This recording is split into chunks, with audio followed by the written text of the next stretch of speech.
Entonces, a lo que voy, la impunidad sigue imperando, César, y creo que ese es un reto no solamente del gobierno, sino de la sociedad en su conjunto. Y aquí quiero hacer la distinción porque no es algo que tengan que resolver las Fuerzas Armadas, no le corresponde. ¿Sí? No sé tú qué opines, César. Juan, la verdad es que coincido en muchos de los puntos que mencionas y quisiera, por ejemplo, para ser muy rápido, ¿no?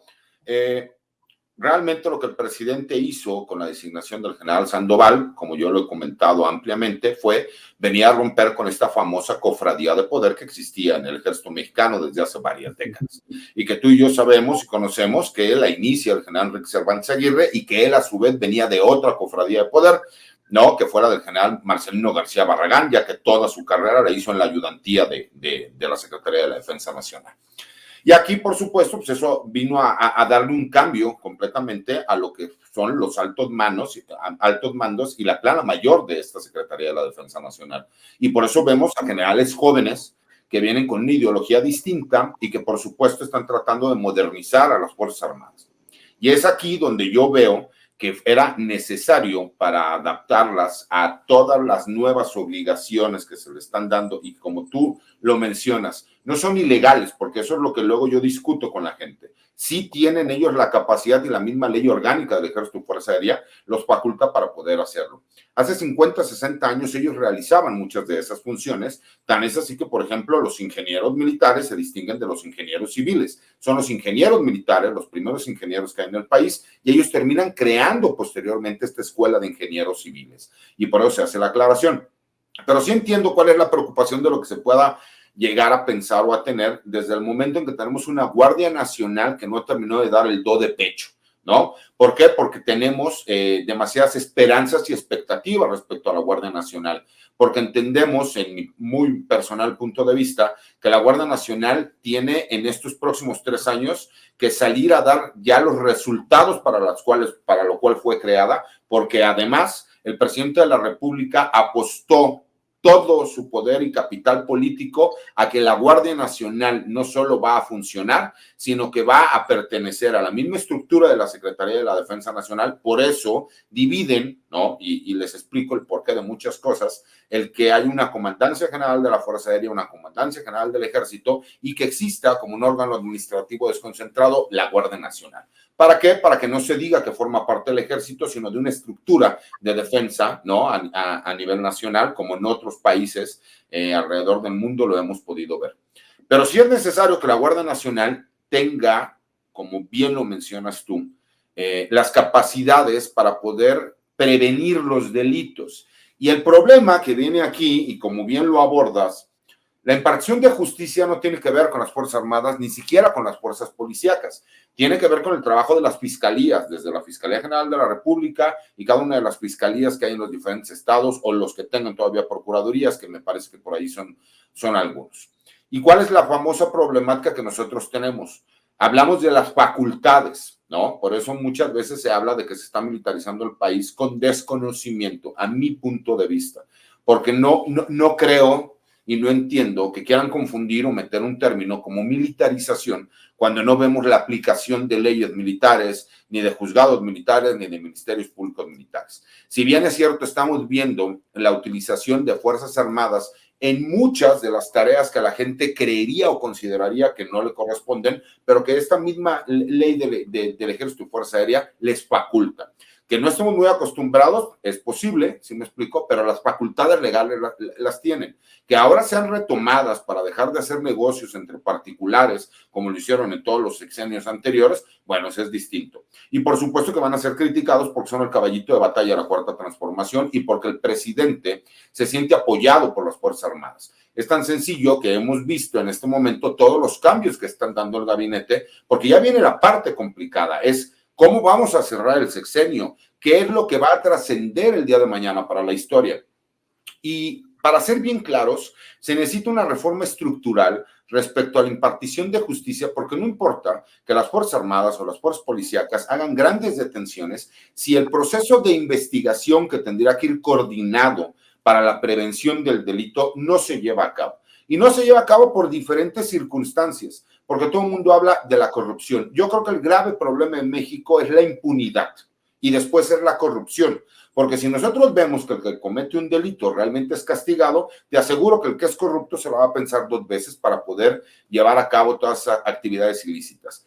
Pero ¿qué pasa aquí? Que nosotros le seguimos exigiendo al policía, le seguimos exigiendo al Guardia Nacional, le seguimos exigiendo a las Fuerzas Armadas que ellos nos vengan a dar soluciones que no tienen que ver con el ámbito de su competencia.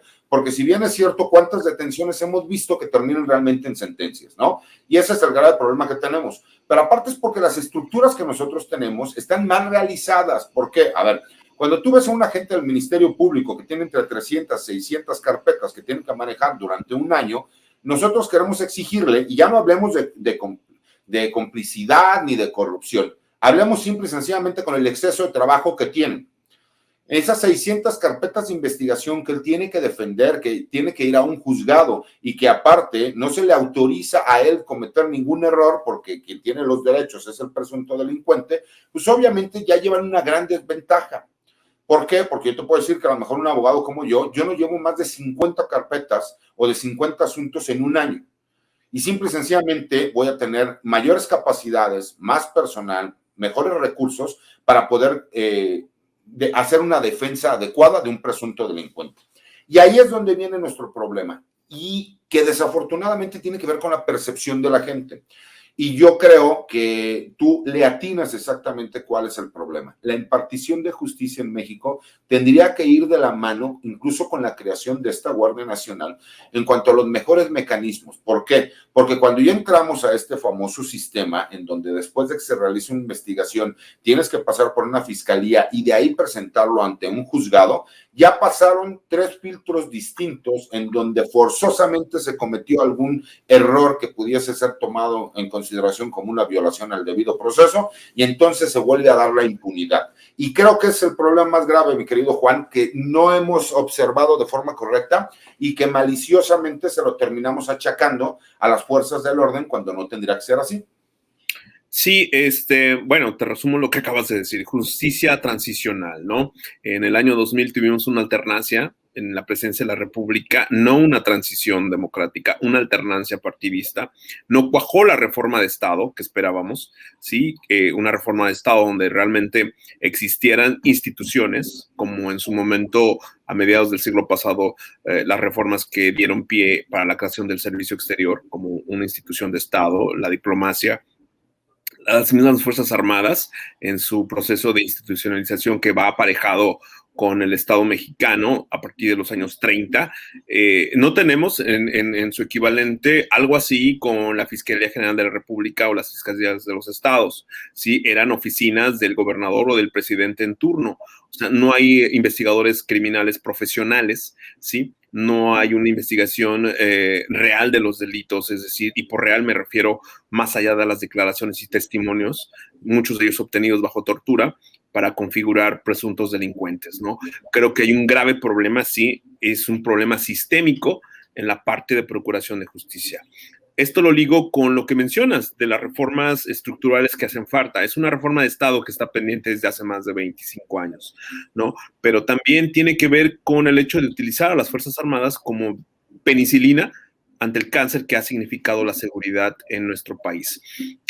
Sobre la militarización, yo creo que lo que hace falta en este momento para el actual régimen es ser congruente en lo que dicen con lo que realmente necesita este país, que es mayor transparencia y controles civiles, sí, sobre las Fuerzas Armadas. Es un tema que tiene más de 20 años que se discute en las academias y en los círculos profesionales de análisis sobre temas de seguridad nacional, donde las Fuerzas Armadas por muchísimo tiempo siempre han estado fuera de la auscultación de las instituciones civiles, ¿no? En este caso, pues comisiones de derechos humanos, Fiscalía General de la República, ¿no?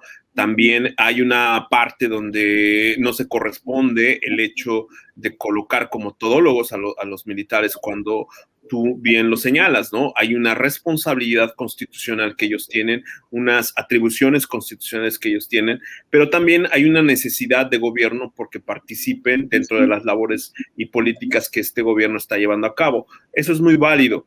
pero también el riesgo que se corre es el riesgo que ya vivimos, César, como cuando Fox era presidente y la Fiscalía General de la República, antes PGR, era encabezada por un militar. El desastre que dejó el general Rafael Maceo de la Concha tiene una mejor traducción en un grupo paramilitar que tú sabes todo lo que significó para la seguridad del país, ¿no? O sea, este grupo de élite que pasó a la Judicial Federal y que venía de las Fuerzas Especiales del Ejército. No tenemos investigaciones sólidas que nos reflejen cuál fue la aportación a la violencia que significó la militarización de la Policía Judicial Federal ya desaparecida, ¿no? Esta participación de los grupos aeromóviles de fuerzas especiales, como cuando Macedo fue procurador, ¿sí? El desastre que dejó Macedo y que se vino heredando en la Fiscalía General de la República, pues bueno, hoy día todavía lo estamos padeciendo, ¿no? Creo que ahí, César, sí es una parte donde es verdaderamente escandaloso el vacío que tiene el Poder Legislativo. No tenemos un Poder Legislativo a la altura de los reclamos que piden la sociedad, las leyes que hacen falta y que se apliquen y se respeten estas leyes, ¿sí? A eso me refiero cuando son las fallas sistémicas también, ¿sí? Entonces, creo que sí, el hecho de utilizar a las Fuerzas Armadas para todo, como ha sido estos últimos 3 años, sí se corren distintos riesgos, más allá de que estemos o no de acuerdo con el tema de la militarización. Finalmente, los militares están en todos lados, menos donde deberían de estar, que es en la Cámara de Diputados. Por primera vez en esta legislatura que comenzó esta semana, la 65 legislatura en San Lázaro, no hay un solo militar en la Cámara de Diputados. ¿Esto qué quiere decir? Que en la discusión de las leyes que tienen que ver con las Fuerzas Armadas no hay una voz que pondere con la experiencia que implica estar en servicio en filas, ¿sí? Todas las leyes que se van a discutir.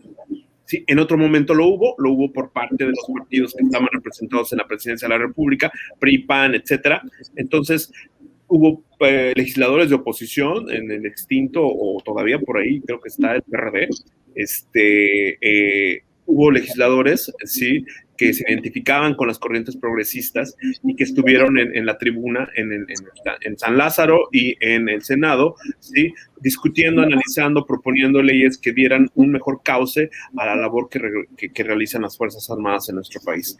En esta legislatura, la segunda para concluir el sexenio de López Obrador, no hay un solo militar en ambas cámaras, César.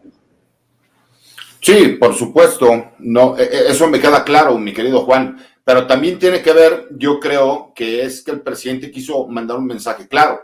Sí, como siempre, en todos los sexenios anteriores, se tenía un pacto entre el secretario de la Defensa y el presidente de la República, donde el secretario de la Defensa terminaba designando a qué militar retirado es el que iban a nombrar como diputado o senador. Pues obviamente en este sexenio, con toda la carga de trabajo que se les ha dado, con todo lo que se ha apoyado, el presidente yo creo que consideró, si me explico, el que no pudiese existir una situación en donde se pudiera malinterpretar que incluso los militares llegaban nuevamente a la Cámara de Diputados y seguir con este famoso tema de la militarización.